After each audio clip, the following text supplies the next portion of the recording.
काल में रायगढ़ जिले से एक अच्छी खबर निकलकर सामने आ रही है, जहां बरमकेला ब्लॉक के ग्राम देवगांव में आयुष मेला का आयोजन किया गया, जिसमें तकरीबन 500 लोगों का निशुल्क जांच, इलाज और दवाई का वितरण किया गया। आपको बता दें कि इस मेले की यह विशेषता रही कि सभी तरह के टेस्ट से लेकर जांच और दवाइयां सब कुछ निशुल्क रहा। यही नहीं, कोरोना से बचाव हेतु न सिर्फ पूरी तरह से सावधानी अपनाई गई, बल्कि रोग प्रतिरोधक क्षमता बढ़ाने वाली दवाइयां एवं काढ़ा के वितरण के साथ ही सेवन कराया गया। विकासखंड स्तरीय निःशुल्क चिकित्सा शिविर, आयुष चिकित्सा शिविर का आयोजन हुआ है और इस कोरोना संकट के काल में इस प्रकार का निःशुल्क शिविर होना आम जनता के लिए बहुत फायदेमंद है।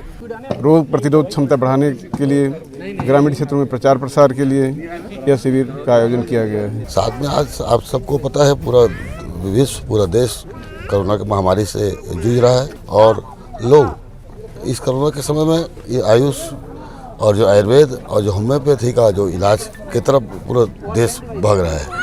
आज देखेंगे लोग आयुर्वेद के काढ़ा पी के अपनी इम्यूनिटी बढ़ाने का काम कर रहे हैं। इसके साथ ही दूरस्थ अंचल में इस तरह के आयोजन की खूब सराहना भी की गई। इस मेले में ग्रामीणों के अलावा जनप्रतिनिधि और अधिकारी गण भी शामिल हुए और मेले में लोगों को दी जा रही दवा एवं चिकित्सा व्यवस्था से प्रभावित हुए। कुल मिलाकर कोरोना काल में लोगों के लिए काढ़ा सहित अन्य दवाइयां और इलाज वरदान साबित हो रही हैं।